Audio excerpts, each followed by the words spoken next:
தமிழகத்தில் வெள்ள பாதிப்பை எப்படி துடைத்து எடுத்தார்களோ அதேபோல பாஜக அரசியலையும் அதன் அமைச்சர்களையும் தமிழக மக்கள் விரைவில் துடைத்தெடுப்பார்கள் என்று மதுரை நாடாளுமன்ற உறுப்பினர் சு வெங்கடேசன் தெரிவித்துள்ளார்.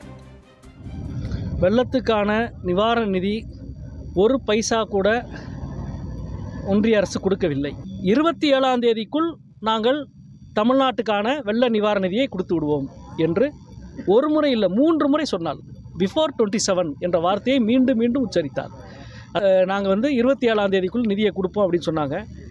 சொல்லிட்டு இப்போ வரைக்கும் பேசாமல் இருக்கிறாங்க. எந்த வாயும் திறக்கலை. சொன்னது உள்துறை அமைச்சர். அதாவது தமிழ்நாட்டில் வெள்ளம் வடிந்ததைப் போல வடித்து துடைத்து எடுக்கப்பட வேண்டிய ஒரு சக்தி இருக்கிறது என்றால் அது பாஜகவும் அதனுடைய அமைச்சர்களும் அதனுடைய தமிழ்நாட்டின் ஆளுநரும்.